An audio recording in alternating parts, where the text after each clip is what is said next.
You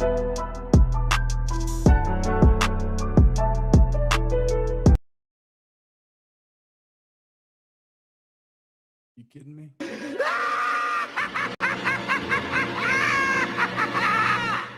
And it's only right that we check in real quick with y'all before the day technically comes to a close at midnight here.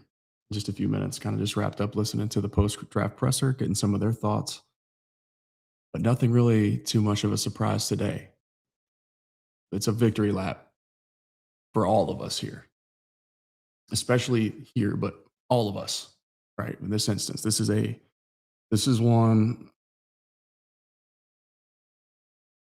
There's still lots to be seen. Obviously, we can't say for certain what's going to happen. We can't project and predict the future about how these picks are actually going to turn out. But there's a reason why this was the one guy that I said I was comfortable trading up to go and get. And that's exactly what they did. They traded up to go and get their dude. They also traded back, still got one of the other three guys that we projected were in play for them at 20 off the edge, but also finessed the Eagles enough to turn 2 compensatory 5th-round draft picks into 2 4th-round draft picks, which is going to lead us into the discussion here. We're just going to have a quick little recap. I want to just say what's up to everybody. A little congratulatory high five celebration, like a small little hand clap for us. Right? This is a win. We think. Take our little victory lap, and enjoy it for a second, right? But then directly leading us into what it looks like to potentially trade up into round 2, because there's a couple pretty talented linebackers on the board that we know are closely connected to the Dallas Cowboys. But as we also unpacked a little bit earlier today, about 4 or 5 hours before the draft, whenever it was, linebacker probably the easiest of the 3 remaining positions of desperate need for the Cowboys to address in the draft. Linebacker was the easiest one to fill pre, during, and post draft because of the depth in this class, the veteran talent that's out there in free agency still. That once again, they know they're connected to guys like Bobby Wagner, and then the tradable assets that in the veteran market that they're also connected to, confirmed by both sides. Some players like, for instance, say Jordan Brooks. Those guys are still in play here, but just wanted to kind of see what everybody's thinking, what everybody's feeling, making sure we're all on the same page with why Caleb Downs, I guess, if anybody still is unsure. And touch on pretty much whatever you guys want, but let's unpack the math. Take a look at the trade value chart real quick and just kind of see, because I still actually don't even know what the pick selections were. So I may need your guys' help on that part. But as we continue to trickle in here just for a couple minutes, it's going to be a quick one, man. Like I said, short and sweet. Just kind of enjoy the fruits of our labor a little bit and celebrate this one, because the Cowboys did what many of us, especially here, felt was the right thing to do, and what we had sort of stamped our approval on as early as 2.5 months ago, when we piggybacked off of the draft day scene in which Sonny opens the sticky note that reads the infamous line about the player that he was going to select, right? So that's exactly, bleed blue. That feels good, man. So that's the whole point about convincing, like the smoke screen, right? Yesterday's topic. After the pre-draft presser that was rudely interrupted by a former president, that whole charade was wild. But what's up, Alonzo? Just unpacking it, man, and enjoying this one a little bit. How you feeling about it? I know how I feel about it. This is how I feel.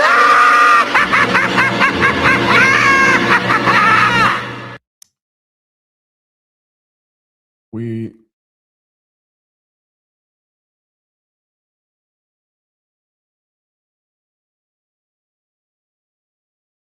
just real quick, just to briefly address the Malachi Lawrence situation real quick. The speed to power translating to the next level because every jump to the National Football League is it's a significant jump, but especially from the Big 12 at his position to the National Football League, where power is king still at that position, and especially as the league continues to evolve into more of a power and a physical, a condensed, a heavy personnel package, offensive structure by more and more teams just committing to it, right?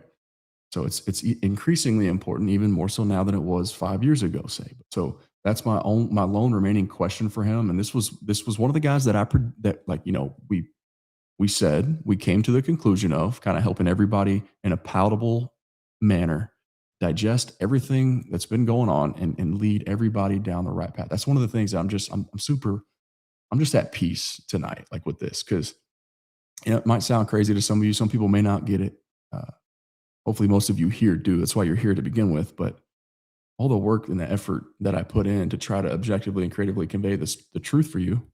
I'm Lando from the Lando Show, by the way, for anybody that's new here with the sports below the surface, the truth that is often, sometimes way too often, that evades mainstream media. Okay, so just think of me as bridging the gap between fans, diehard fans like yourselves that deserve to know exactly what's going on, and the headlines created by, fabricated by, oftentimes we'll say, by mainstream media. All right. But the speed to power from Malachi Lawrence is the biggest and only remaining question for me that I have. Now, once again, I only had access to one game of his. The source that I get all of my pre-draft film from only had one sample for me to choose from, and it was the 2024 matchup against Colorado that still featured the likes of Shadur Sanders and Travis Hunter.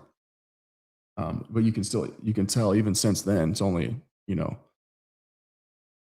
one season had gone by. So like that's only 1 year ago relative to his college career. But even still, like the clips that you see from him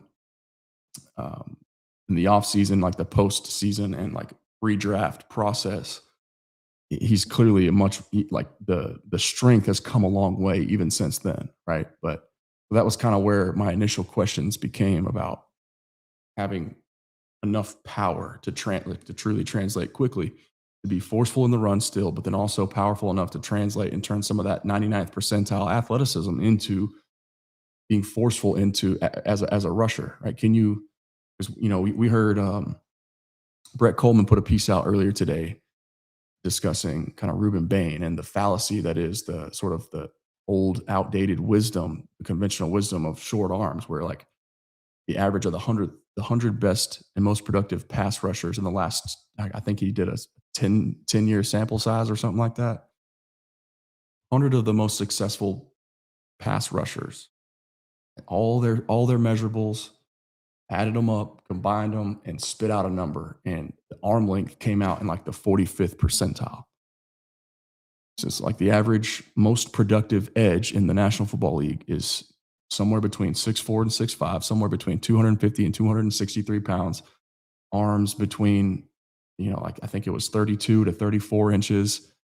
And of course, Reuben Bain is down in the 30, like just right around the 31 range, which is crazy. But just going to show you, he went to the O-line Masterminds convention.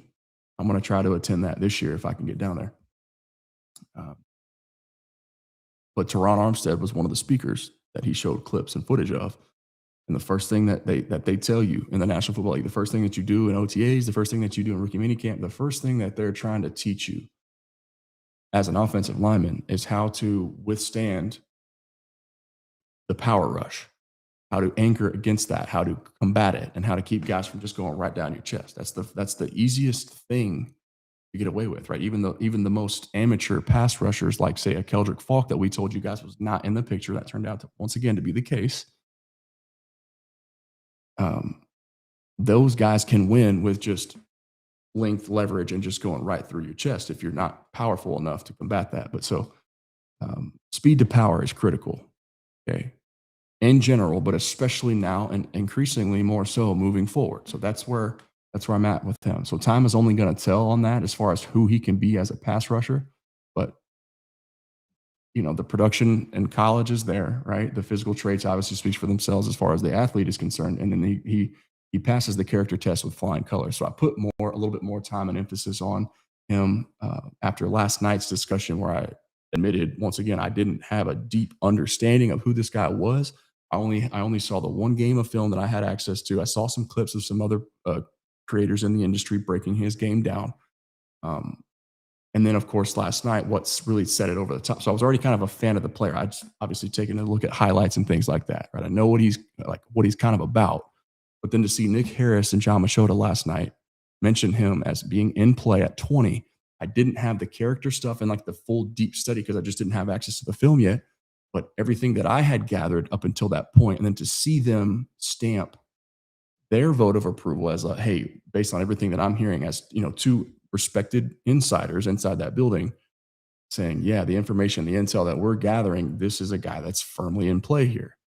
And so that to me, right there, automatically, I knew just by them saying both of those two guys reporting that on the same day and coming to the same conclusion from being inside the same building and probably talking to a lot of the same people, this is a guy that's legitimately in play. Right. And so you do a little bit more homework on the character and you're blown away by some of those things. Right. And so that kind of makes sense. The Cowboys had already known about that part, but I found it interesting that Jerry kind of led us the, you know, behind the curtain a little bit about the heated discussion that they had. If you guys didn't catch this in the post draft presser, I think you'll enjoy this one, but just take a listen to that right here. Caleb freaking Downs, man. I know it still doesn't feel real. This is cool. This is a cool day for me and for all of us here. We should all be proud of this. All right, here we go.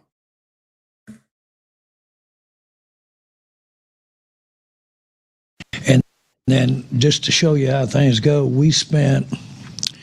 And then just to show you how things go, we spent. We had one. Speed this up. I don't want to copyright. Player that we had a, let's say, heated discussion regarding before the draft today.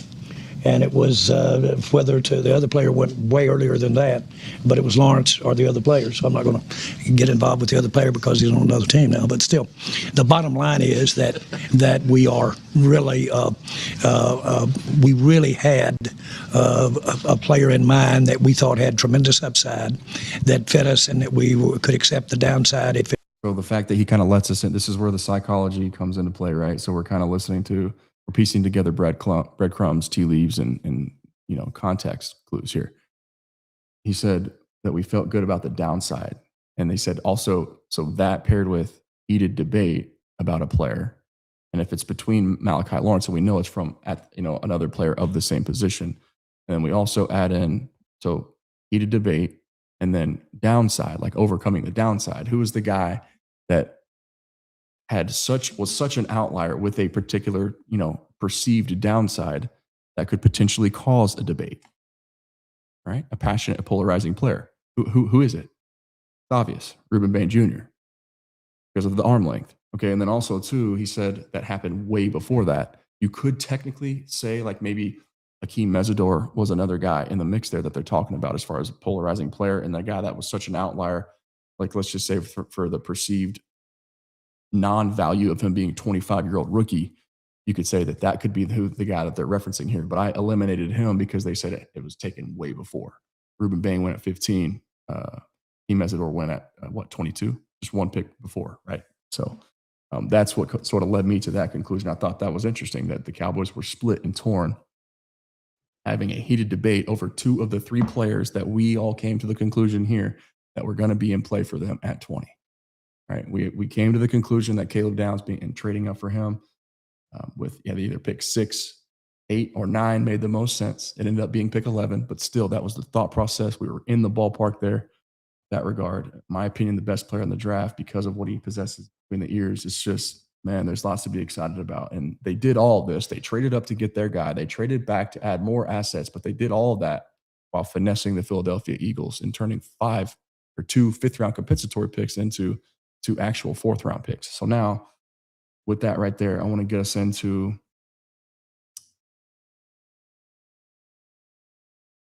the trade compensation and what it looks like. Wow, JP with a $50 super chat, man. Let's go. Come on now. What a day.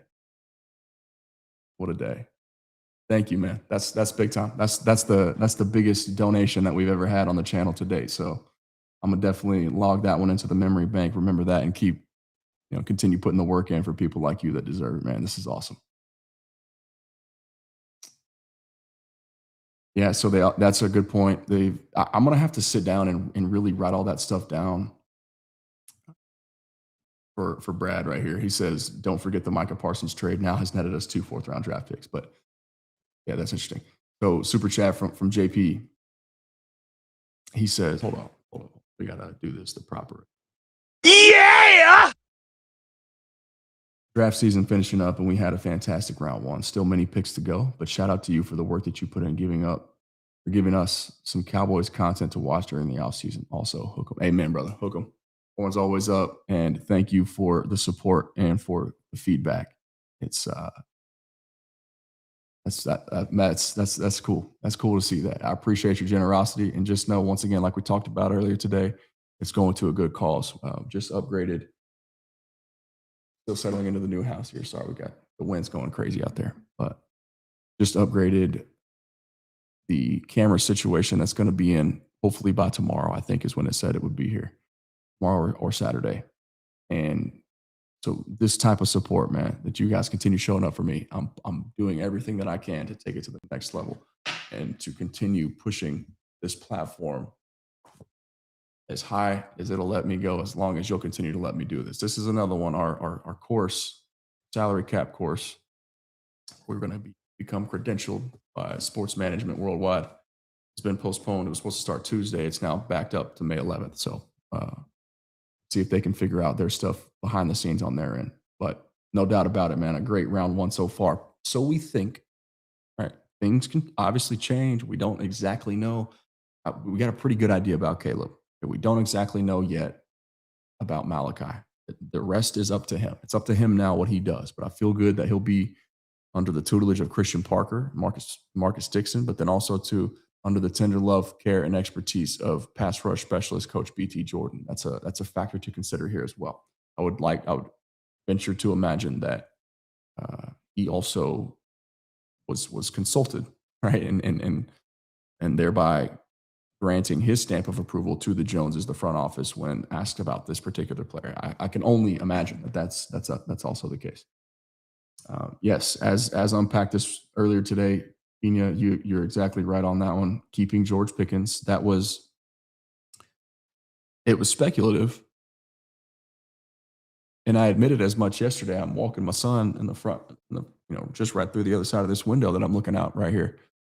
And we're making our turn around the cul-de-sac, and I'm like, it makes sense to make everybody believe that you're interested in taking a receiver and to say the things that you said in the pre-draft presser about George Pickens and coming to the decision that he's going to play on the tag. All those things make sense, right? It makes sense to make the world believe that you're interested in a receiver, and making the world believe that you're interested in a receiver is easier if you also make the world believe that you have a dispute that's not going to get settled anytime soon with your other star pass catcher named George Pickens, who you're currently in a holding pattern with. But that was obviously since redacted.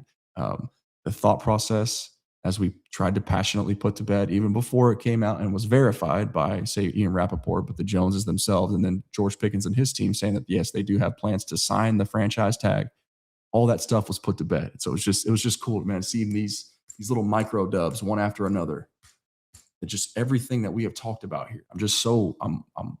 I'm passionate about this stuff, and I'm proud that we get to do it together. You guys have been along this ride with me, and I know you're sitting there celebrating and watching it all unfold because you were ready for it, because it's the conversations that we had here. I'm super proud of this community, man, and I'm excited for what's to come even still. So let's talk about that. JP, absolutely. Reminder to do your due diligence, right? This is my part, being here, staying up late, giving you guys what you deserve. But just make sure that you smashing that like button for us. That's how you let other members of Cowboys Nation know where to find sports below the surface content like this. So much appreciated as always. They were playing chess and won, and the fact that they They pulled one out from under their division rival to do it. They checkmated the Eagles to a degree, right? They still feel like they got their dude. So that's a win for them as well. But you increased your draft capital and your leverage for day 2. And that's what we need to talk about now. So let's go back and look. Those trade compensation.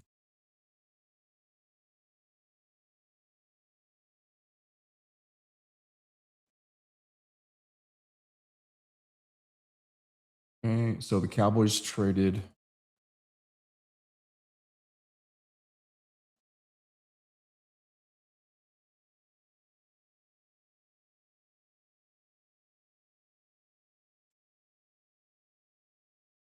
I need to make sure I got my numbers correct. Which of the 2 round 5s did they give up? Like, what exact slot value did they give up? Put this on.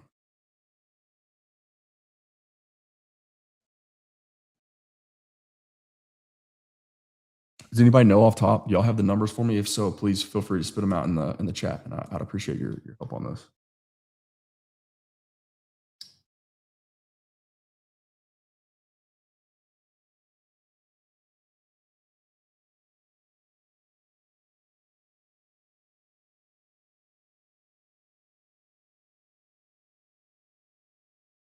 Oh wow. Okay, so they gave up.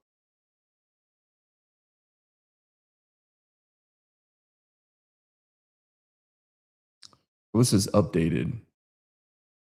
So they now own picks 112, 114, and 137. So that's in the aftermath of the Eagles recompensating them in exchange for pick 20. Did y'all catch what Ian Rappaport said, by the way, about that? Mekhi Lemon was on the phone with the Steelers, who were going to submit his card to take him at 21. So, like, when the Eagles traded, like when Howie Roseman called the Cowboys to trade to go up to 20, Mekhi Lemon was already on the phone sitting there with the Steelers, who thought they were going to take him at 21. But Howie sniped him. So once again, that's a win in the Eagles book, but it's a win for the Cowboys too, because they get the guy, the last edge that they were considering now after Hakeem Mesidor went off the board. I still wonder if they would have taken Mesidor over Lawrence had they stuck there at 20 and picked. I'm not exactly sure about that. Based on Jerry's words, once again, the guy that they were truly considering between Malachi Lawrence, I'm led to believe is Reuben Bain, but still, it's crazy to think about that Mekhi Lemon was on the phone with the Steelers whenever Howie and Jerry officially made that deal official. They was wheeling and dealing behind their backs and pulled a fast one on the Steelers. That's wild to think about. But okay, so who has the compensation? What was the what were the Cowboys pick selections prior to trading with the Dolphins for pick 11? Somebody list that for me. It's crazy, man. 2.5 months ago, we had this to say. 2.5 months ago.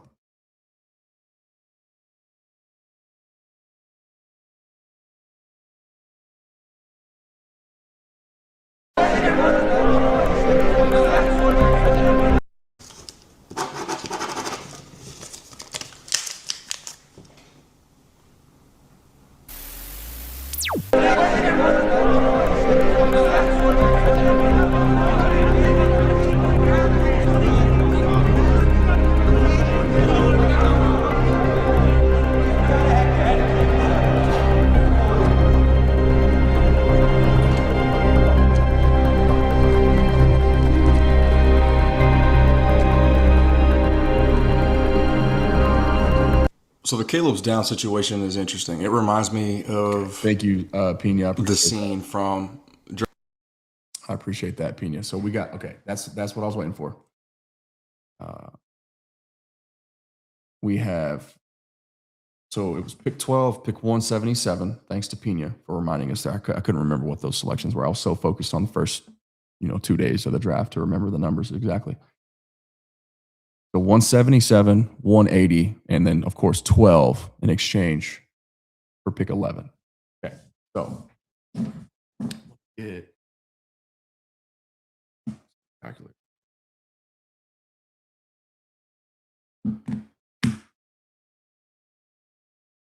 So they turned Draft Tech trade value chart, pick 177 and 180 were worth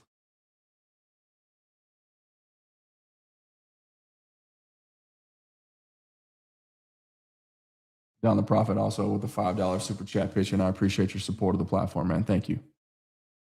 I'll get to your question here in just a second, man. Bear with me on this. Okay, so pick 177 that the Dolphins now own. I guess I could have just looked at the Dolphins 2 picks and came to that same conclusion. But thanks to Pina, nonetheless, pick 177 is worth 20.6 points. Pick 180 was worth 19. And this is rough. This is a rough estimate. Okay, as we know, Stephen Jones certainly feels like this draft chart is always evolving, and they felt like they may or may not have been. Well, no, let me rephrase that. They felt like they were ahead of the curve relative to that of other teams who are still behind the 8 ball a little bit on the updated value of said draft trade chart that Mike McCoy put together, to which Jimmy Johnson helped made famous. But it was not Jimmy's chart to begin with. Just that's an important note to remember. And the Cowboys want us to make sure that we all understand that. Stephen Jones was prompt to remind everybody about that just a few days ago. All right, so 19 points plus 20 points. That's obviously just over 40 points worth of pick value, right? So let's just say 20.6 plus 19, just under 40 points. And then now the 2 fourth-round picks that they get in exchange from the Eagles to trade back from pick 20 to 23 is worth 66. Pick 114 overall is worth 66 points. You add that to the pick 137 valuation of 37.5. 103.5 points. All right, so now the 2 fours from the Eagles were worth 104. Just call it 105. And the 2 fives that they traded to the Dolphins were worth, according to this value chart here by drafttech.com, 40 points, for a difference of 65 points in total draft pick value for the Cowboys. So they're 65 draft points richer than they were before the night began. Oh, and by the way, they went ahead and got the guy that most of us agreed was, or at least us here, agreed was the right guy to go and get. If you're going to go up and get anyone, that's the dude to go up for because of what we know about what's between the ears. That's the most difficult thing to measure. He, by most accounts, passed that test with the most flying colors of any other prospect. There was the least amount of question marks of Caleb Downs because he's been doing the same thing since his true freshman year when the godfather of defensive back play, arguably the greatest college football coach of all time, stamped his vote of approval for Caleb Downs, a true freshman in an NFL factory of talent around him. And then the rest is history from that point on. 3 total defensive coordinators in his career.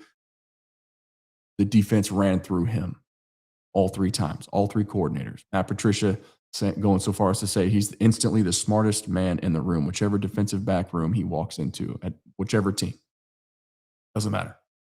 That's how different this guy is. Okay? The rest is history. So now, they have 65 more. They're 65 points richer. So what am I getting at? All right, the last pick of round 2, 64. 64th pick is worth 270 points. The next Cowboys pick that they own, 92 in round 3, is worth 132 points. Okay, so that leaves the Cowboys what? 270. And I'm doing all this all on the fly, by the way. I don't even know if it's possible for them to get into round 2, but it might be. I mean, it's obviously possible if they want to include next year's capital into the mix. But we're just going to kind of get a rough idea about how much more value 65 points worth of value is to play with, how significant that can be. Potentially, maybe it just gets them another third round pick potentially, right? So we're gonna find out. We're gonna unpack it all right here. So 270 minus 132, about 138 points short. Okay, so in theory, just the 2 fourth-round draft picks that the Cowboys got in exchange for the Eagles pick number 23 overall, which turned into Malachi Lawrence, right? Those 2 fourth-round draft picks worth 105 points. If added to the difference of pick 92 and somewhere in the second round, that leaves them only about 138 points short. Right? So if you take the 105 and also 112 that you already previously owned, so that pick right there, that valuation is worth 70. So if you take the Eagles 105 points that they gave you, add in pick 112, you left with what?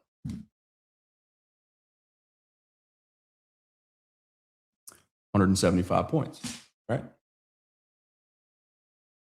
So the Cowboys' fourth round selections by themselves are worth 175. All 3 of those picks. And we know that they don't really like to trade 3 players for 1. Okay. That's kind of their philosophy. That is what it is. I understand. I'm just trying to give you guys an idea of what's possible tomorrow if somebody were to slide. Could they maybe find their way into having, 1 or 2 second round, an extra 1 or 2 day 2 draft picks somehow to get multiple linebackers in the fold, right? 27 capital, as we know, is incredibly valuable. So they're 175 points worth of value right now in round 4. If you add that to pick 92, which is worth 132 points, in theory, the Cowboys could package pick 92, 112, 114, and 137. The gross overpay to get just into the second round. Not really a gross, but it's about, a mid 4th round pick worth of a difference, worth of an overpay. So 307 total points to play with between rounds 3 and 4. So that gets them in theory all the way up to 60, where Chicago currently sits. Okay. If they just want to, let's just say they want to package their remaining 5th round draft pick instead of one of the other 3 and save one of those 4th rounders, right? Then that's right about the right number to just trade with Seattle and get back into the very back end of round 2 if somebody starts to slip and slide a little bit. And then you've got extra ammunition, right? You still got round 7 this year. You've still got plenty of ammunition next year to manufacture. As they prove to us, they can very easily, teams that are smart, that know what they're doing, that trust their board, but also their chart, can very easily slide significant value just in a flip of a switch, right? We just watched them turn 2 5s into 2 4s. That easy. So you can trade future capital next year and just as easily almost recoup it. Savvy teams can figure out savvy ways to recoup draft capital, right? So I'm just trying to find some fun angles and things to consider here, just like looking at realistically speaking. So let's talk about who's left and then just see if we even think that it would be worth it, right? Because, how many total off-ball backers went yesterday? And yes, so Jordan Brooks that part of the discussion is coming. Trust me, I feel like I've worn that topic out, so I'm kind of trying to part and parcel my way through it and be careful about just beating that dead horse too much. But we know for right there. I meant to say that and give you the credit for that because you kind of teased that earlier. But yes, 65 additional points. It was the difference in value between the 2 5s that they gave up to trade up to make sure they locked in on Caleb Downs, and then the 2 4s that they recouped from the Eagles. That's pretty it's pretty impressive. They more than doubled that value. And I also think it's interesting to consider, right? So they're on the phone. But like what we have to like put yourselves in the general manager's seat for a second. All right. They're on the phone trying to trade up to go and secure their guy. It wasn't the Dolphins that were willing or that they feared was going to take Caleb Downs. Right. Because otherwise they wouldn't be on the phone talking about trading that pick anyway. Especially in a condensed time frame, like only 8 minutes per selection. You don't have time for any tomfoolery, really. Kind of waiting to a certain mark for the phone to ring. If it doesn't, you're about your business. You ain't worried about other people. Okay, but clearly they were ready to. They weren't a threat to select Caleb Downs because they were on the phone with the Cowboys, who were on the phone with the Dolphins in the first place, talking about Caleb Downs. So they wouldn't have been on the phone if the Dolphins were a true threat. The Cowboys did so. Once again, this is an aggressive move that deserves credit. And a lot of people have been real bitter about not living up to those expectations. We already proved to you once how overlooked the aggression in the Rashawn Gary situation was, right? I've got work on this platform. You guys can just probably, if you just YouTube search the Lando Show and then Rashawn Gary aggression, it'll pop up. But I unpacked that situation for you too. It's more of the same, or it's a similar discussion here. I'm not trying to carry their water. I'm just telling you, giving up 2 5th-round draft picks to trade up one spot, that's aggression in regards to making sure you don't leave anything up to chance. And they let it get to that point because Reuben Bain and Caleb Downs were still there at that time. And so they were on the phone with the Dolphins in fear that somebody else was going to do what the Eagles did to the Steelers with Mekhi Lemon. They didn't want Caleb Downs to get Mekhi Lemoned right from out of their fingertips. So it's a hat tip to them for promptly and swiftly recognizing the possibility that was in play, being aware of it, not being complacent and comfortable and waiting. No, we have identified our guy. We're going to make sure that we get him. And they did. And then they doubled the value of the compensation that they gave up to trade up to go and get him. So are we starting to see like where I hope that makes sense to y'all as like, that's a job well done. But had they sat, maybe they could have got Caleb Downs at 12. But if they did that, there's 65 draft value points poorer in theory, right? They still could have, of course, they could have kept the 2 5s and then added the extra, the 2 4s. But we just have to like evaluate that like in sequential order for like where they currently were when they made that decision.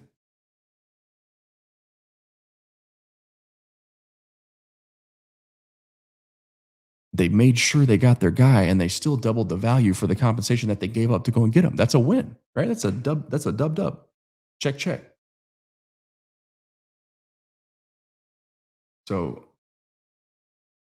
Jordan Brooks absolutely still in play with or without any of the compensation tomorrow. Like this is something that can go on for quite some time. It could happen right after the draft. It could happen,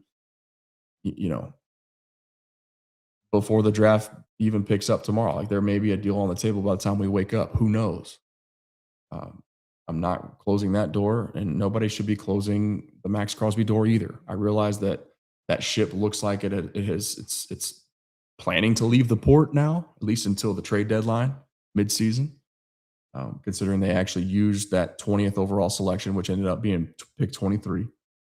That was where we thought the compensation would begin for the Raiders to be interested in moving him again. Seems as if that's not going to be the case now, but Jordan Brooks is absolutely still under consideration, especially considering we know that it's been confirmed by both sides of how interested the Cowboys actually are. But also, too, that's the one position remaining that they haven't technically addressed yet in the draft. So absolutely consider Jordan Brooks. Now, I have seen that, and it's also interesting. We should all be aware of the way that Will McClay and Shoddy are talking about Caleb Downs. They clearly have very big plans for him as a pass rusher, right? As a weapon, getting after the quarterback from various different spots, not just on the line of scrimmage, but from the middle of the field. Perhaps, a lot of some of the things that we used to advocate for Micah Parsons to do, where we got so much pushback here. People saying, no, no, no, he's an edge. Edge is way more valuable. This, and that. But people failed to recognize that Micah was actually the reason, like, he was his own worst enemy in the run game. But it was because of where the Cowboys were deploying or how they were choosing to deploy him, leaving him in one spot where he was easier to game plan for. Right? If he's walking, standing up in the middle of the field, head up over the center, like, getting ready for some Euro steps and some hezzies and like some basketball terminology, right? Just like messing with the center who's probably usually they're the least powerful and athletic members of the line. Like the center is usually the brains. Obviously, the guards are more of the power players, and the tackles are like the athletes. But the point is that Micah can avoid double teams if he's in the middle or off ball on early downs just a little bit more frequently. That's all we were asking, was him to sort of pursue from that level. But it sounds like the same exact things on top of the character, the leadership, the brains, like making people better around him, because he's going to help guys understand what's coming. He's going to see the game before it happens. Like, just like the video that we posted about him versus Arch Manning. The reason why the Cowboys traded up to go and get Caleb Downs, it was that video kind of just showcasing you one instance where he's literally going through Arch Manning's progressions for him. And you guys know, like, I mean, I cover Texas too. I study that team very closely, more so in season than off season, right? The NFL calendar never turns off. So naturally my focus, my content gets more geared towards the Cowboys in the months between, say January and July. But Arch Manning got his butt kicked by Caleb Downs that day.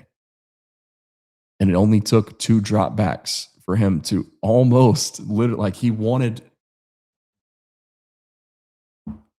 the ball, he wanted to rip, and he almost did. He almost uncorked one to DeAndre Moore. Caleb Downs was all over it. And had Arch Manning ripped it, Caleb is literally taking the second drop back of the game. Week 1, Texas, the number 1 overall ranked team versus the defending national champion. 2 dropbacks in, Caleb Downs was going to have Arch Manning's football in his hands, tucked underneath his arm and his jersey, heading the opposite direction. It would have been a walk-in touchdown for 6 points. Caleb was ready. He's always ready. He's always sharp.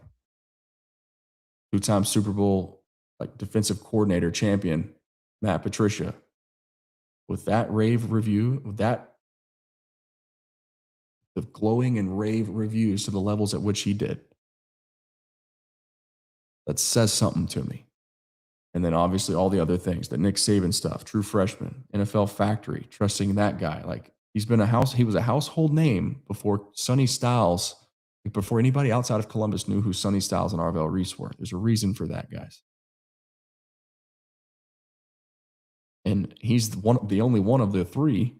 By the way, absolutely wild that Cornell Tate was the first Ohio State Buckeye selected tonight. Nobody had that on their bingo card. That was crazy.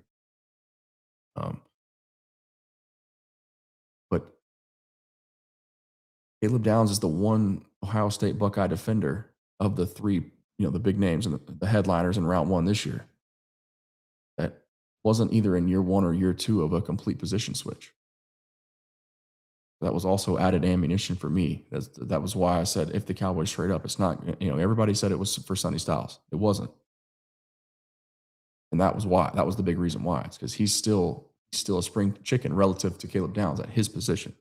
As athletic of a freak as he is, the instincts at the linebacker spot weren't nearly to the level as the instincts were for Caleb Downs playing that rover position, that nickel safety, that box, big nickel safety type stuff. Just being a versatile chess piece. being the quarterback, the brains of the operation, getting other guys lined up around him, helping predict what's coming, and then using his instincts all around the line of scrimmage to fit the run, but also get after the quarterback. He's a special type of talent, guys. A rare breed, truly, truly, truly, truly. Cannot wait for this to continue to manifest and to see the plan unfold. But so um, I want to continue kind of looking at this value chart here, just kind of seeing like let's pull up the list, and I want to pull up the linebackers available. NFL draft best. Does Daniel Jeremiah have an updated chart after round one? I think he does.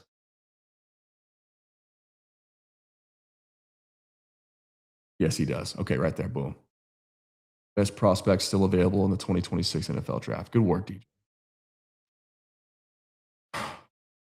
This Jamal McCoy thing is not going to go away, guys.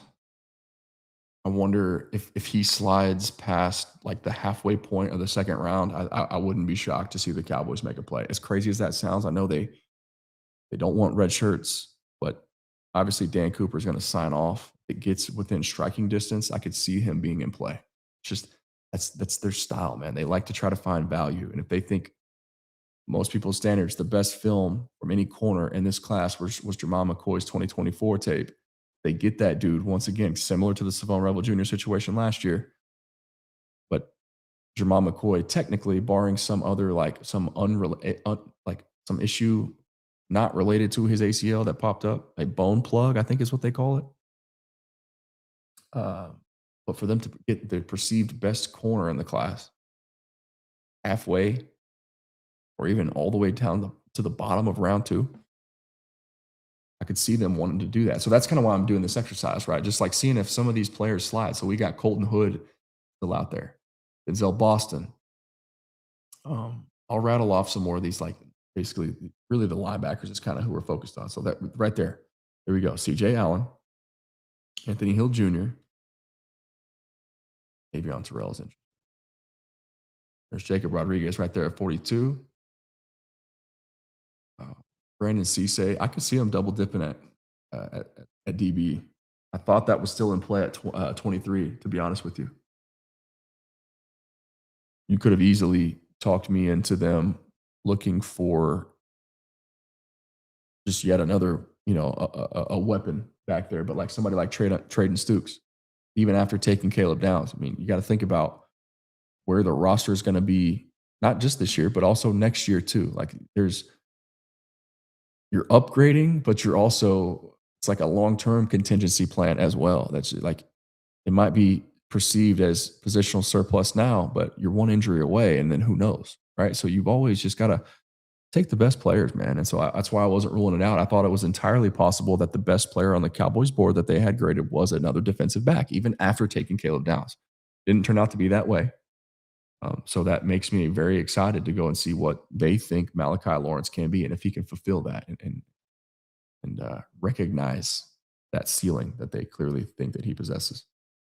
There's Traden Stukes right there at 48. Yeah, D'Angelo Pons is still out there. It's interesting too, right there. Keontae Scott, that's a name I know for a fact that they love, but he's so similar though, as far as like the roles that I see him playing in the National Football League. I think I can obviously go ahead and rule him out. But there's another one. Kyle Louis right there. Jake Golday. Some weapons, dude. All right, so let's say right there. So AJ Halsey, that's the last pick in the second round that DJ's got available. Okay. And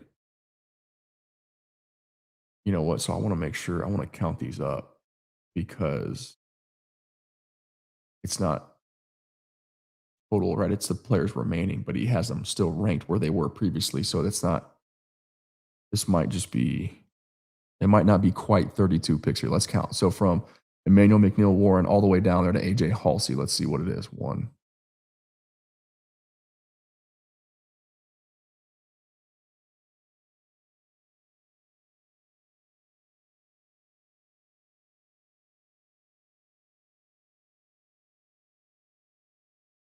Oh, it is 32.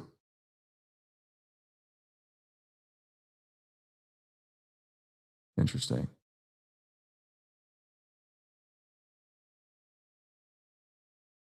Oh, I'm crazy. It's only been one round. What? See how tired I am? Look at me. I need to go to bed. Oh, that's funny.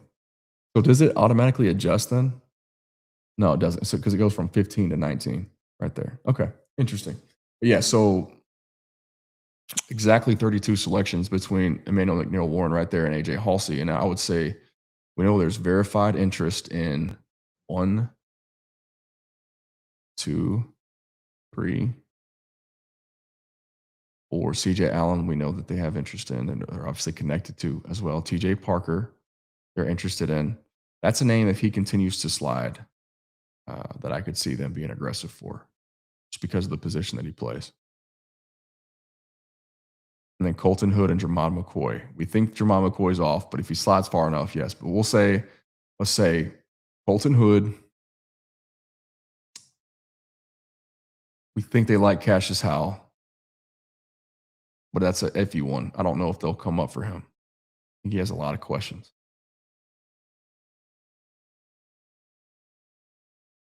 I personally, it's weird to say this out loud, but I mean, I have question marks about Anthony Hill personally, but I understand why people are obsessed with him. He's the prototype, like the body, I mean, he is what you would want, just physically speaking, at the linebacker spot. But there's some traits that I don't see relative to other guys like the Josiah Trotters and the Jacob Rodriguez's of the world. Let's just I don't know. There's a handful of linebackers. Okay, we don't need to sit here and tally them up. It ain't that serious to the point to where we have to be exact. But if one of those guys that we're all familiar with starts to slide a little bit, we can see the Cowboys being aggressive. So they do have 307 points just on day 3. Round 3 and round 4 alone. Okay, that doesn't include next year's capital, not including the first round, of course. But round 2 is going to be worth something to some people, and then they've got more picks to play with, more ammunition on top of that. So 307 points gets them all the way, in theory, from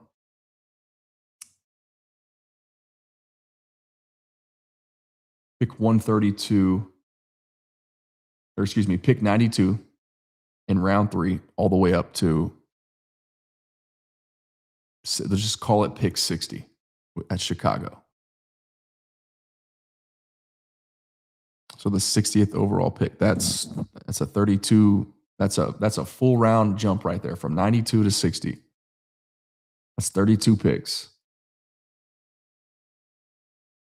But it would cost you pick 92 in all of round 4, get to pick 60. That would have to be a pretty transcendent player that they think is still available for them to go and get and make that decision. But so what I want to know from you guys is which player of the remaining guys available, which player, say, if he got to 60 or beyond, which player would you package picks 92, 112, 114, and 137 to go up and get? So pick 92 in all 3 fourth rounders.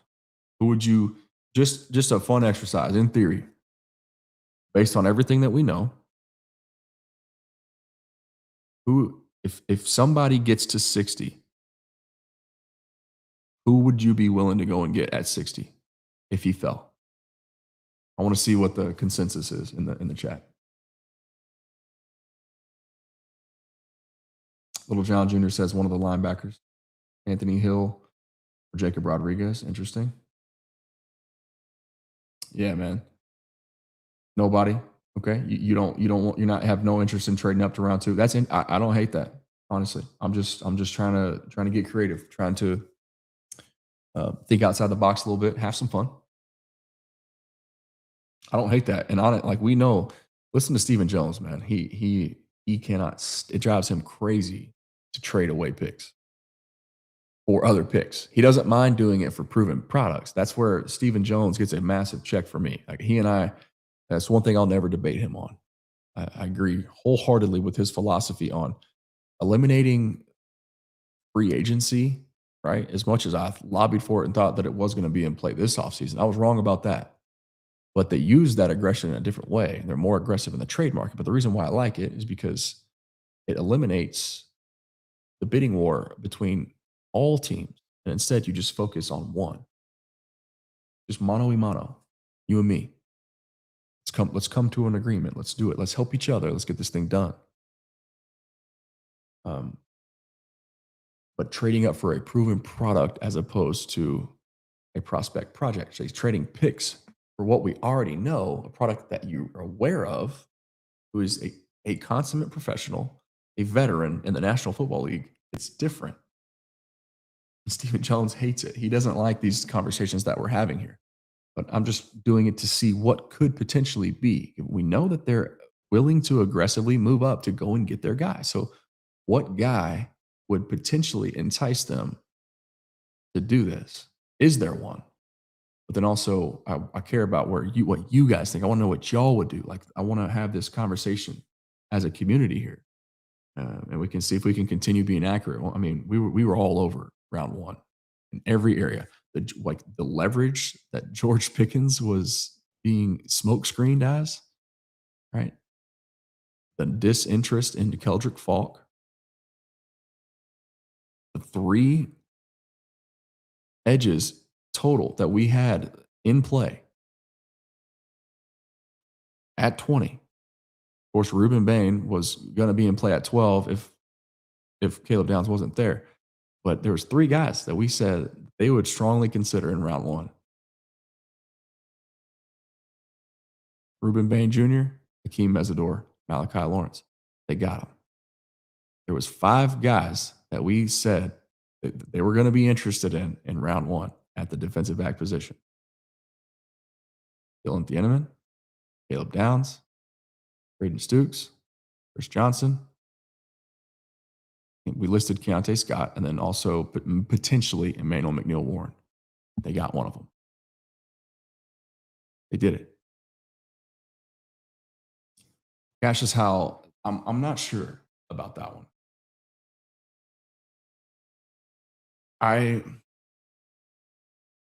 I'm a fan personally. I think like his particular skill sets, it's just so okay. Like, look,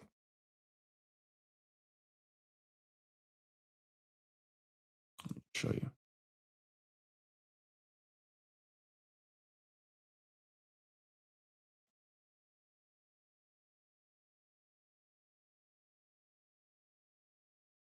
this right here.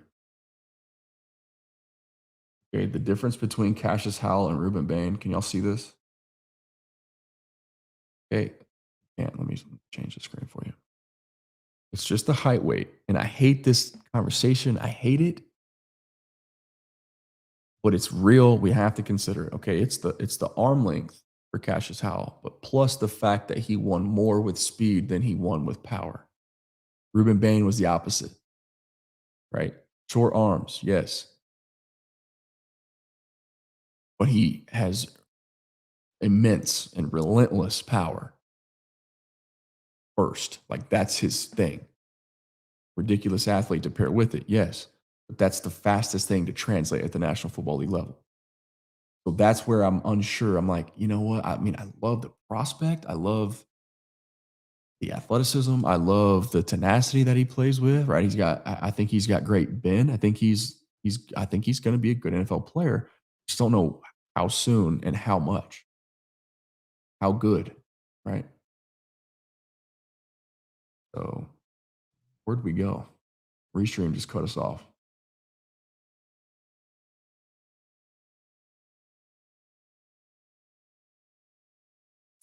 Definitely. Here we go. I think I'm back. Yeah, Kyle Luis. That's a guy that we talked about a little bit ago. If those two guys are, I mean, if either of those two are available at 92, I think they're moonwalking the pick in. No doubt about it. But Josiah Trotter is a guy that you see play with really great instincts as a run stopper, and he just kind of flies downhill. Was abandoned. He's kind of like a slightly more athletic CJ Allen, I think. It's a little Tiger Balm, something that my mom got me from Thailand. It's called a Tiger Balm inhaler.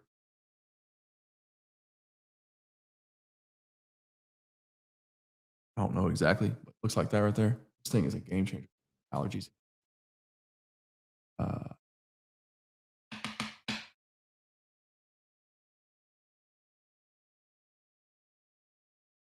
okay, I see what you're saying. I see what you're saying. Uh, Tillis, the Tillis, Tealis, Titleist. Ooh, what's up? What's up, Titleist? See where my head's at. I'd love to get me a round in tomorrow. That'd be fun. There's work to be done, though. You know, no time to sleep. Sleep when we're dead, man. So I wonder. Let's just say hypothetically, next year's 2. Let's say the Cowboys. We did this the other day. Let's say the Cowboys in 2027 own pick. Call it 55. Just right there, you know, on the playoff cusp. Like they make the playoffs, but they get bounced in round 1. They're selecting somewhere in that 54, 55, 56 range. Okay, let's just say 55 because it's a clean number. 350.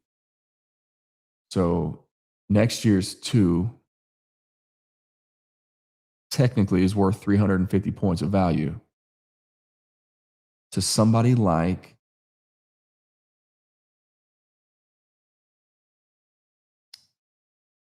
I don't know where I'm trying to think of a spot. Well, it doesn't really matter because it's going to be fluid next year as well. But so let's say they get up to 350 in 2027. So they would own pick 92 this year. So 132 plus next year's 2. They package those together. So here's a fun thought. This year's 3, pick 92 overall is worth 132 points.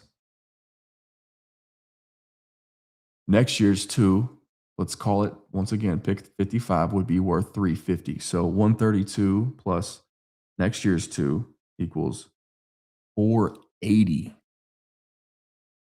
So pick 92 overall and next year's 2 gets them all the way up to, ooh, interesting. All right, we might be on to something here, guys. Y'all know what's somebody tell me before I say it real quick. Let's quiz the community real fast and see where we're at. What would be the significance of those 2 picks being of equal value to pick 42 owned by this team right here? Why is that significant? I want to see if you guys know before I say it. What is it about that pick owned by that team? Like what is it about that team that is significant in a trade up situation?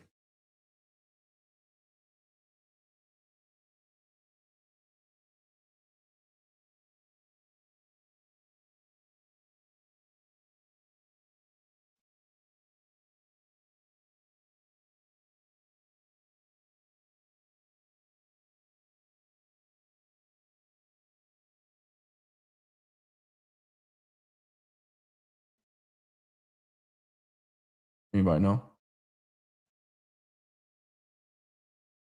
Anybody know what the significance is of that pick?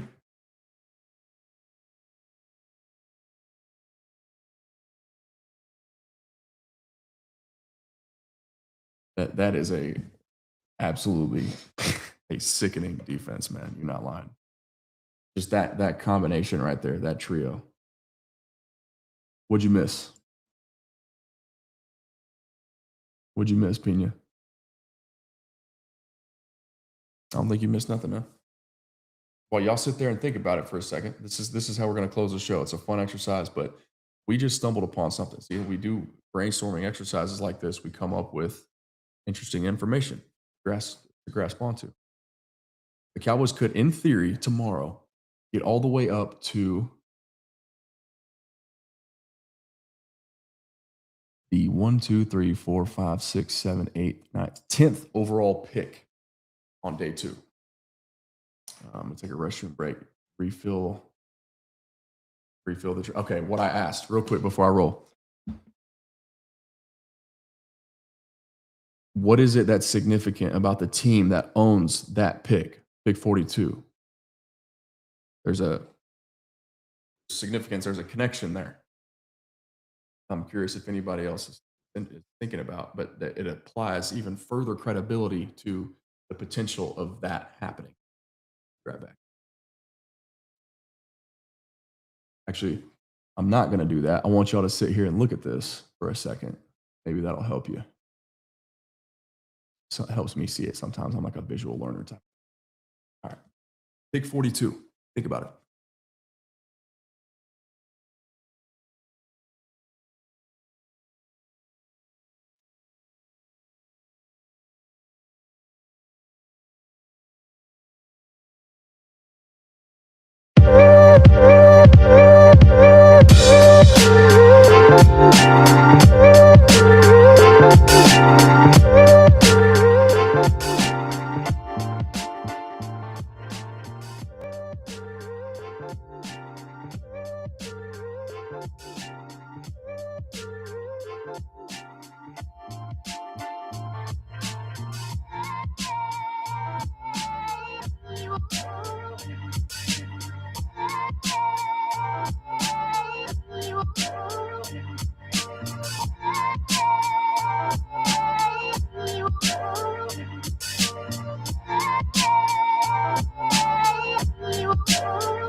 I'm back.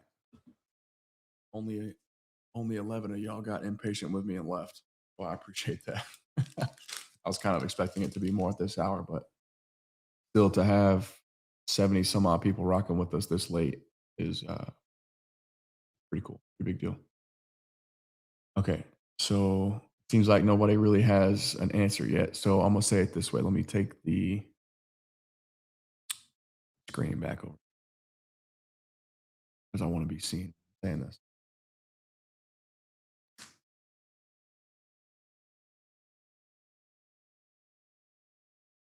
See that little number right down there that I'm pointing towards? Combined with this number right here, okay? The Cowboys' 92nd overall selection this year.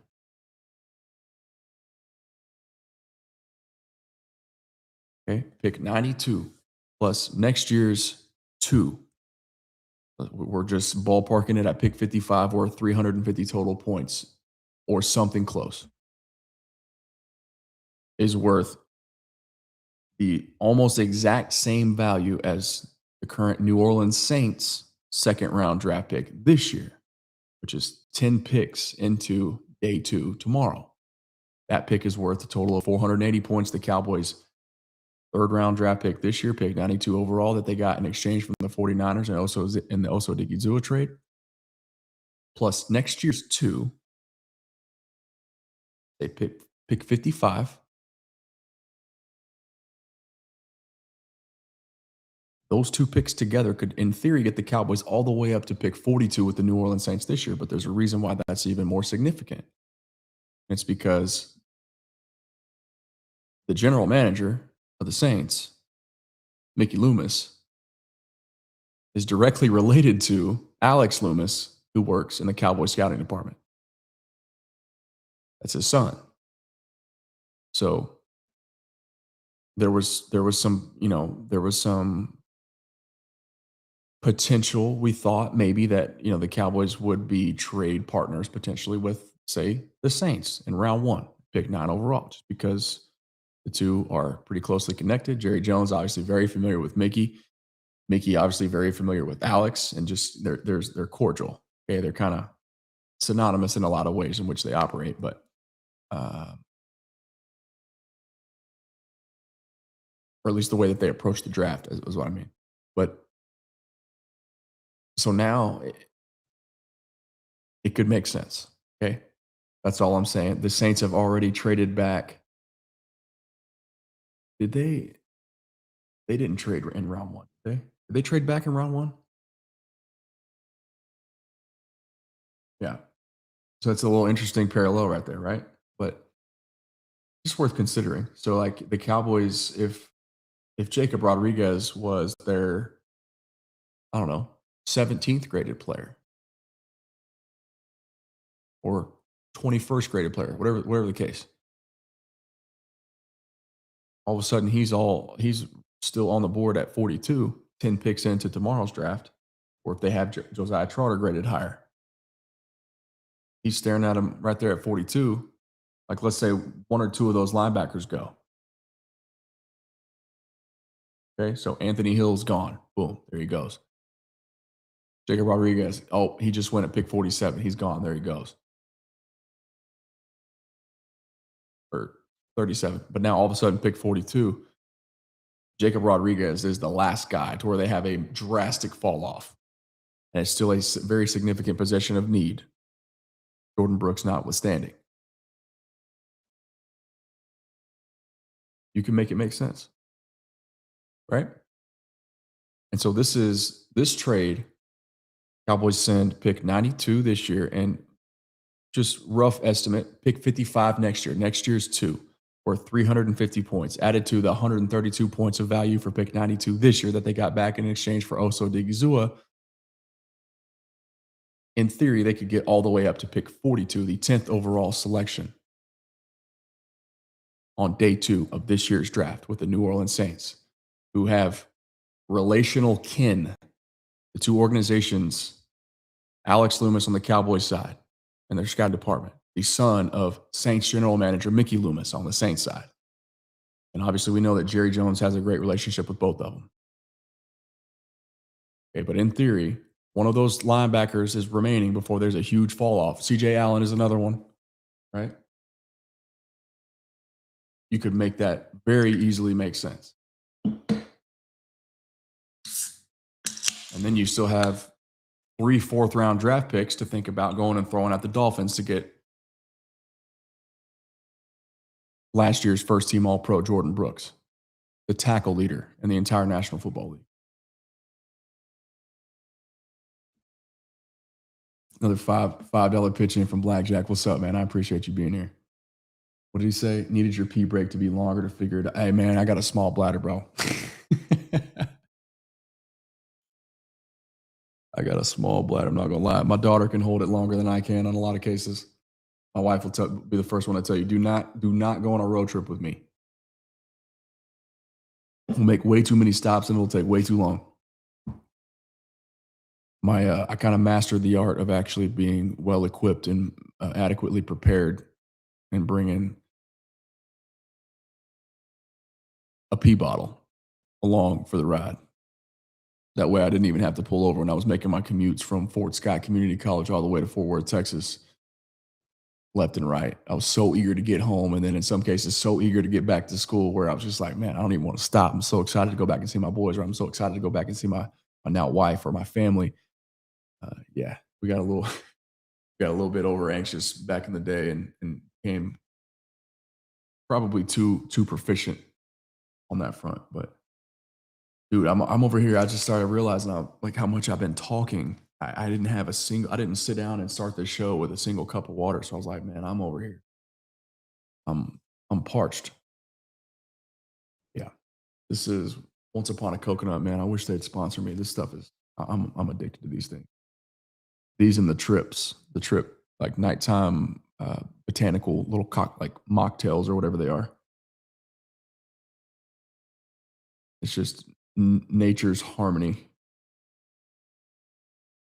Yeah, see, you know what? I haven't looked that deep into it. I don't know if I'll have time to. I've just been so eager to chop it up with y'all. I've just been more focused on the numbers and what a trade up looks like. I haven't really evaluated the results of rounds 1 for everybody and then looked at a roster situation for the remaining teams. I don't even know. I guess it's maybe beneficial to go and see what New Orleans did in free agency this year to kind of double check, but it's just giving you guys a ballpark, right? If you want to do that exercise, you feel free. But it's just crazy. Curry Harrelson up in here. He says we got Downs. I know. Today was a great day. It's a big win for Cowboys Nation. should be very excited about this player. And you know what? I've just realized too, I didn't play the actual clip of him earlier. The audio from the war room is definitely worth hearing and worth sharing. So let's go ahead and do that real quick before we get up out of here. This is pretty good stuff.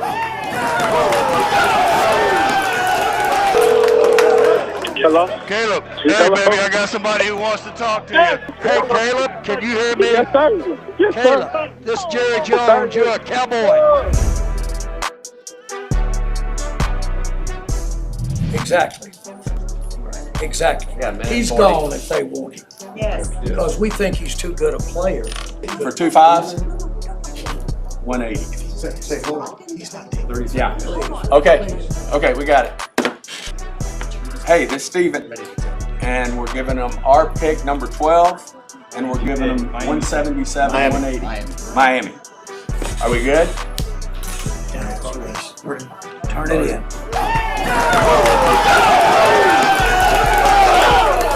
Hey man, congratulations. Caleb, you're a cowboy.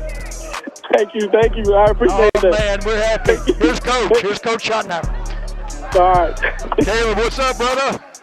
What's up, Coach? Hey, congratulations, man. Hey, we get to play knockout a little bit more, man. Hey, we're going to have to play knockout. I'm going to have to beat you in putting again. Hey, damn right, brother. Hey, I can't tell you how excited we are, brother. This is the perfect spot for you. God, cannot wait. I hope you're excited, man. Hey, CP! Hey, hold on. CP wants to talk to you. Caleb. Yes, sir. Yes, You sir. hear me? Yes, sir. Yes, sir. I hear you. Hey, let's get to it, baby. Let's do it, bro. Hey, bro. I felt it when I was there, too. You already know. I thank you for this, Coach. Hey, man, I we're going to make it appreciate happen, bro. Hey, look, we're going to make each Yes, other sir. great. Yes, sir. Let's get it done, man. All right. All right, bro. That's so slick, man. So slick. I have, I think, 3 total official prospect breakdowns on my YouTube just as a result of the busy season for me and my family moving. And I see your comment here, Corey, real quick, just to address that small echo. That is why I've been more mindful lately of trying to speak on a lower decibel level. People think I'm even whispering sometimes. It's not. I'm not trying to turn this into a ASMR platform by any stretch. It's only because I don't have any of my acoustic paneling in the new house, so there's a lot of echo currently. So I'm trying to not be so animated and kind of tone it down a little bit. But I appreciate you checking in and letting me know. That's always conducive to this community here. It helps everybody. If you guys are honest with me, help me make the platform better and stronger and learn and fail forward. But that in one of these cases, there's nothing I can really do about it, man. But good reminder for me to kind of check myself a little bit now that the dust has settled so far on round 1. Tone it down so y'all don't have to deal with the echo. I apologize for that, but okay. What was I getting ready to do? I think I was going to show y'all one more thing, but maybe not. Oh, okay. I know what I was going to. I thought it was interesting. That is. Let me know if. Hopefully that corrected the echo that you're referring to. King. Hopefully that's the case. I think it's just I need to keep it down because if I project my voice more audibly, it's just bouncing off these. I got nothing on the walls yet, but the new setup should be complete. I think so. We have it scheduled for next weekend for installation. That's when the installation is going to begin. I've got cabinetry, floating shelves. I can actually show you guys a picture. Maybe tomorrow's stream, I'll show you kind of a little sneak peek as to what it's going to look like. But I got the new custom-made centerpiece, the wall art from Twisted Nails, a company at the Fort Worth Stock Show and Rodeo. It took about 9 weeks for them to ship it to me. It's a really cool piece. It's the state of Texas backlit with sports below the surface welded into it. So I'm excited for you guys to see that. But this whole wall basically back here will be like cabinets and then floating shelves. I'll have the new centerpiece kind of in the middle right there behind my head between the two rows or the columns of shelves, and then the acoustic paneling everywhere else, as well as maybe a little bit of I saw there's a new functionality. I don't know if it's new, but it's new to me, where I can get one, like a temporary one that I think I may invest in, and just will kind of attach to like the brackets here of my microphone. And it kind of like, so it's like it's like a little shade almost, but it's the acoustic paneling, the little foam pallets, that will sort of encapsulate the microphone. So if the decibel level does rise, like this right here should sound pretty crispy to y'all. If I talk very softly directly into it, that should be a pretty good sound. But anyway, yeah. So there might be a solution if this type of conversation right here is still not great for y'all. I can make the investment, and I'll be happy to add that attachment. Especially if we keep getting these $50 super chats like that, you guys don't leave me no choice but to continue upgrading this stuff. So we might as well just go all out. I'm all about it. Blackjack says your audio better than the Cowboys presser with all the mics picking up everyone tapping on the table. Dude, that stuff drives me crazy. I become like a stickler for audio. I notice things that I never would have paid attention to in the past.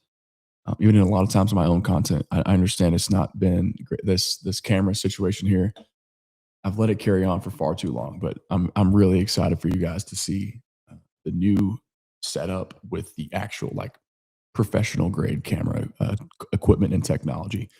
It's going to be here on Saturday, and it may take a day or two to reconfigure and set up and install. But I plan for that either Saturday's or Sunday's show to be the first show where you guys really get to see your investment sort of return and take this thing up a notch. So anyway, I really only plan on being here for 30 minutes, but you guys are too good to me, man. We gotta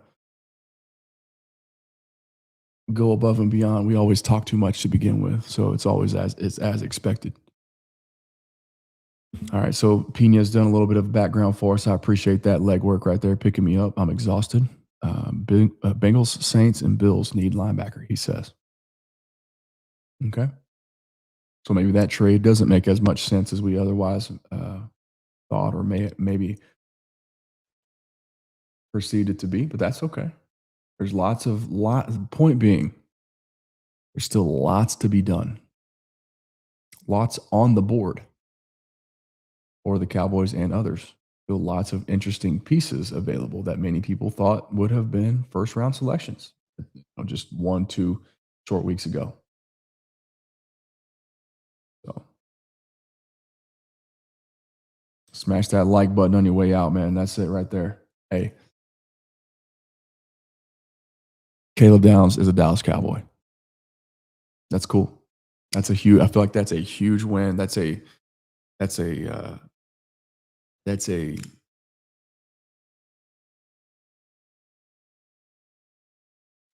force multiplying move right there. Proud to say that we were amongst the first to come to that conclusion as well. And we all got to be a part of that manifesting in real time. It's just so cool. It's so cool because y'all earn it. You deserve it. I worked too hard to not have stuff like this happen. Same thing happened last year with the Tyler Booker selection. It just made sense with the due diligence, the tea leaves, the breadcrumbs, the conversations with you guys. We all unpack it and figure it out together. And it's fun. It lets me know, of course, your support is the first thing, but that with like little victories like today for us, not just for the selection happening, but for the team, the impact that we think it's going to have on the roster, man. Like this is like that's a profoundly like an organization changing move for a type of player.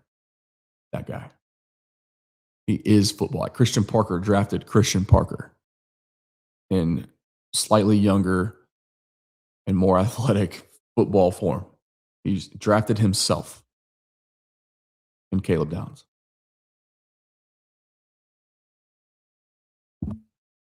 I thought it was interesting that Shotty and Jerry joked about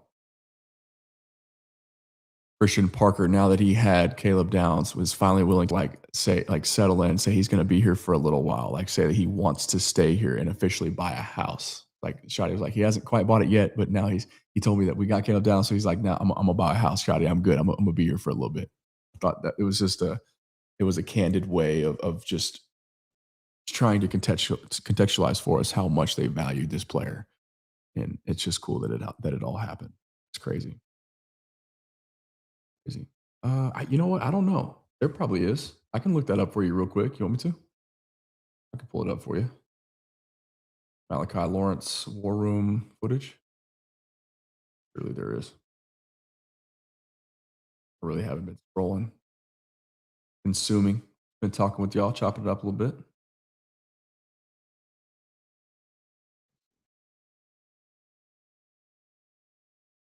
Surely the team's already tweeted it out, right?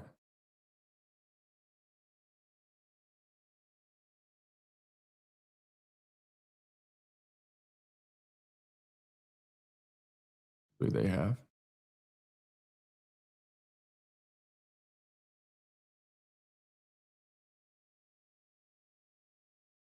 No, doesn't look like it.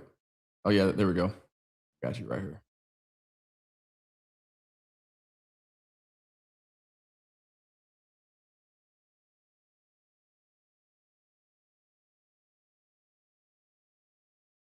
On defensive. The new assistant defensive line coach for the Dallas Cowboys, Dimitri Brim, was the defensive line coach at Central Florida, coached this kid last year, so they knew the goods they had with him. So the Cowboys, as expected, used their 2 firsts on defensive players. The new assistant defensive line coach for the Dallas Cowboys, Dimitri Brim, was the defensive line coach at Central Florida, coached this kid last year, so they knew the goods they had with him. So the Cowboys, as expected, used their 2 firsts on defensive players. The new assistant defensive line coach for the Dallas Cowboys, Dimitri Brim, was the defensive line coach. That off there. Sorry about that.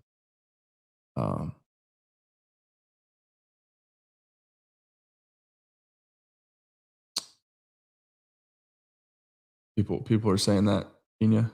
Everyone's saying the Cowboys won the first round of the draft and didn't even need to sell their future to do it. Yeah.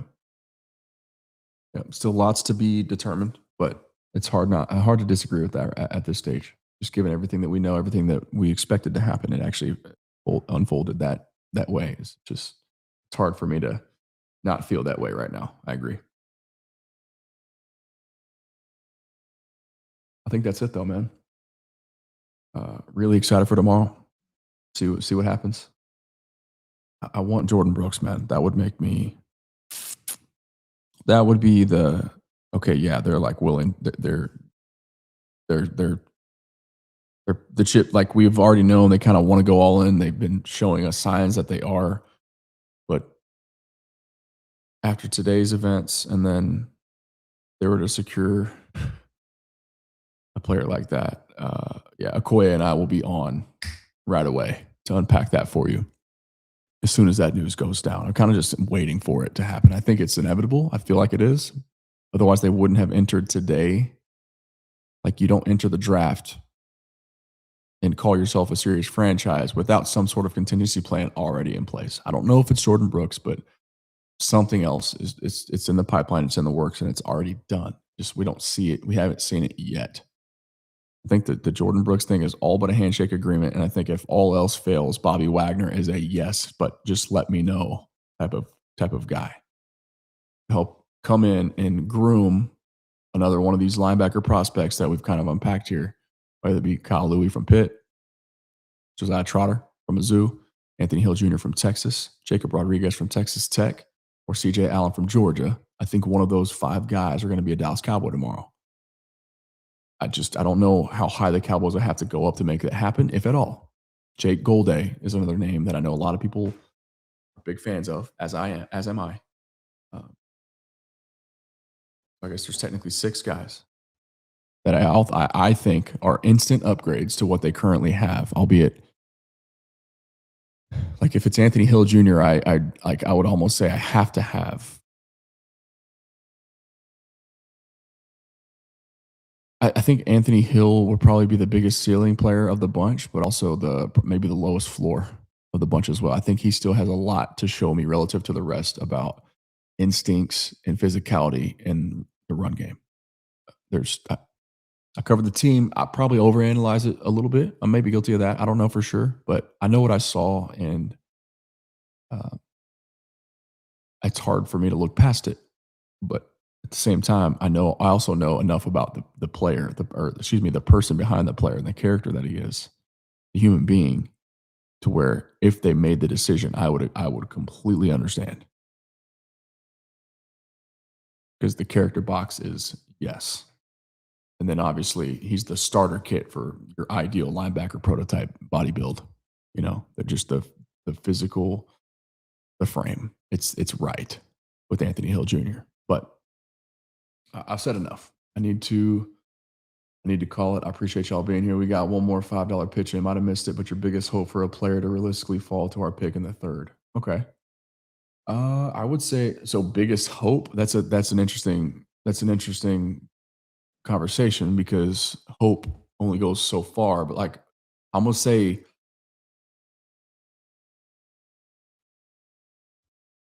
biggest hope. I say so. Okay, I'll just tell it to you this way. In a perfect world, one of those 6 linebackers that we just mentioned gets to 92 and becomes the Cowboys selection in round 3. That would be the biggest hope. Is that one of those 6 guys gets it, or they turn it into Jordan Brooks, or both. Jordan Brooks would be like I need to return the camera and turn the microphone off because I would get canceled for how confident I would be and the things that I would say about the Cowboys' chances at doing something really special next year. I'll just lay it to you out that way. Not the case with Bobby Wagner. Though I would warmly welcome his services if that's the contingency plan. It's a nice contingency plan to have. It's not a game breaker. But I want this to help bring along whoever they select tomorrow. But I hope that answers your question. We go out with a bang on that front. It would be awesome to see him alongside DeMarvion Overshown in some capacity. But yeah, I'm rooting for the kid. I don't know where he's going to go. I don't know how much of a fit he is in Dallas, but I understand. If they take him, I would understand why. We'll leave it that way. All right, y'all. Thank you so much. Let me know. You can still add comments after the conclusion of the stream. Just let me know what you want to hear me talk about. Try to unpack it, get to it tomorrow. But I will be live at some point before the draft. Just once again, a little casual catch-up situation like this. Nice and easy. Just unpacking stuff, coming to conclusions on the fly. Yeah, I mean, I agree. I mean, I've seen that. I've said that since the day that it happened. That made sense. You don't go into the draft with the linebacker room, the state that it's in, and not have a contingency. You just don't. Something's in play. I just don't know what it is. He's just trying to extend the stream. Hey, man, mission accomplished, bro. You did it. You'll be at work waiting for me to go live. All right, sounds good. No pressure. I'll have the kids with me tomorrow, though. So it'll have to be, I'll be at their discretion and their mercy. But I will do the best that I can. I'll probably have a short window at the very least. But yeah, I'm with you. I'll be back. All right. Love you guys. Y'all be good. Thank you. Thank you for everything. Thank you for all the support. And don't forget, hit the like button. Share the live on the way out, and I'll talk to you guys tomorrow, man. Seriously, this has been fun. This is a great day. Great day. Going out with the bang.